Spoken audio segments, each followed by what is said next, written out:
Hey everybody, it's Christine Ernst, the Fat Ass Cancer Bitch, coming to you from the Cozy Writing Cottage here in Sandwich, Massachusetts. It is Saturday, February 10th, and this is the 62nd installment in my weekly video podcast.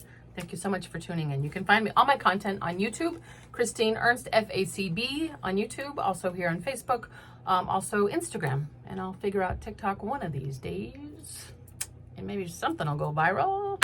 I'm going to talk about Joni Mitchell today because I hope y'all saw her on the Grammys. Oh my God. If you didn't, go to the Grammy website right now and click the link to her singing Both Sides Now on Sunday. Also, click the link for Tracy Chapman. Another stunning performance. Annie Lennox as well. There was so much in the Grammys. We so enjoyed that show. But it was a week for losing things. First, Michael lost an AirPod, which I've been calling an ear pod and also an AirBud, whatever. He ordered a replacement straight away, expedited shipping. And my mother lost a hearing aid, super expensive, which sent us on a scavenger hunt all over town. The nail salon, the restaurant, the yarn store, the gas station, so many parking lots. We found it though, finally. It was in her bedroom in its little charger. She just never put it in. We had a good laugh. And I didn't lose anything per se, though I felt a sense of loss. And it was Joni Mitchell's fault. Joni Mitchell on the Grammy singing Both Sides Now.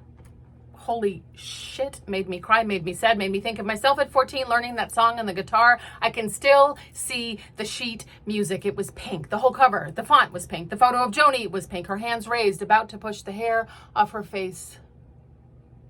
Now in 1980, it was already an old song. I didn't have the album, and a sidebar here, I didn't have any albums except for 3. The original cast recording of My Fair Lady, Herb Alpert's Whipped Cream and Other Delights with the most mesmerizing album cover ever. And thank God Jacques Brel is alive and well and living in Paris.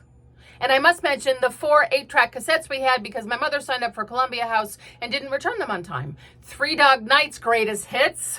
The best ever. The Best of Chicago, including 25 or 624. The Mormon Tabernacle Choir Christmas album, and Tchaikovsky's 1812 Overture. All in all, not a bad musical education. But I knew Both Sides Now from the radio. So I recognized the title in the sheet music rack at the Dumb Drum Shop in the Dedham Mall across from Bradley's, and I bought it for $1.85 because I knew most of the chords. And I wanted to show the jerk hippie guy at the counter that I wasn't just some dumb kid. Annoyed, he put his cigarette down and rang in the sale, slid the music into a flat paper bag, and rolled his eyes at me or the song or Joni, not sure. He was just an asshole.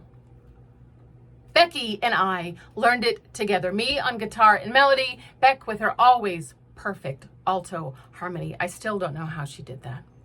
It became one of our regular pieces, along with Tambourine Man, Daydream Believer, One Tin Soldier, Morning Has Broken, Today by the New Christy Minstrels, and every song John Denver ever wrote. Can you even imagine 2 little teenage girls singing folk songs together in my basement on Church Street? We sounded like fucking angels. We were really good.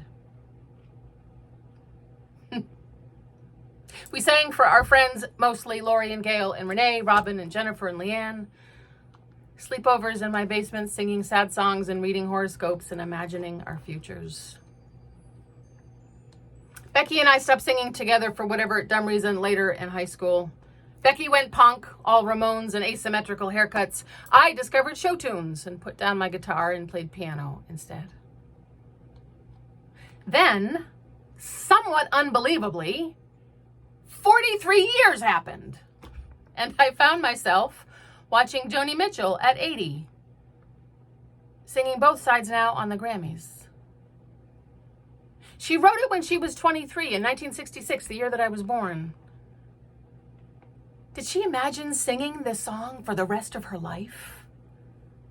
Her lyrics summing up the human condition at 23, at 14, at 80, at 57. Moons and Junes, tears and fears, old friends are acting strange, say I love you right out loud. Did she imagine singing it 58 years later to millions and millions and millions of people on television? Could she imagine those bookends at 23? I listened transfixed, stunned by the song, the singer. Thought maybe I should get some sumptuously upholstered furniture for my house and a chandelier or two, maybe wear a beret, maybe try my hair in braids. I marveled at her command, at her beautiful durability. But it was the song, the muscle memory of the music. I played that song so much when I was a teenager that as she sang, my fingers moved in the shape of each chord. Part nostalgia, part prayer, part perfect, awful acuteness of being 14. Then Lori wrote to our group chat on Facebook how watching Joni on Sunday made her think of us, of how we were in 1980 as girls, which is when I really lost it. Now, I have no regrets, mostly. I should have just skipped that first marriage, and sometimes I wish that I'd become a professional furniture rearranger, but by and large, I am really happy with my life. So why I felt bereft after hearing Joni puzzled me. I really don't know life at all. It was a painful kind of nostalgia.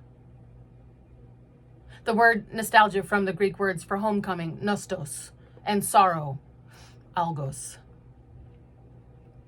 Homecoming sorrow. That's it. Maybe I just want to go back and tell my 14-year-old self that she'll be okay. Maybe I was crying for the dumb choices she made, the fear and anxiety she felt. It can be overwhelming to look back at your life and wonder what might have been, right? A bewildering multiverse of outcomes. Some could be better, some could be so much worse. When here you are all along, in this thread, plodding along this timeline that you have built, singing this song that you have written for yourself. Well, something's lost, but something's gained in living every day.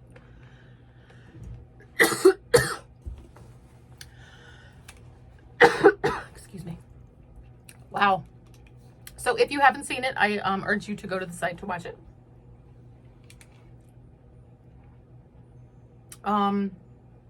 Becky is coming tomorrow for a visit. And we're going to sing together. I'm going to dig out that sheet music. We'll probably have a good cry together too. She still sings like a fucking angel.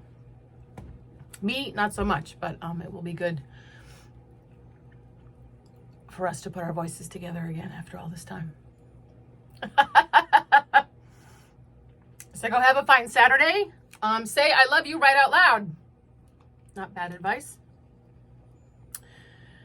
Oh, you are beloved. You see that up there? Come as you are.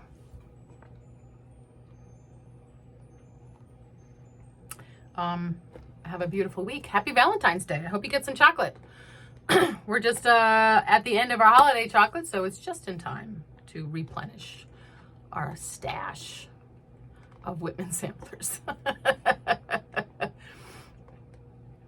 Thanks, beautiful folk. See you next week.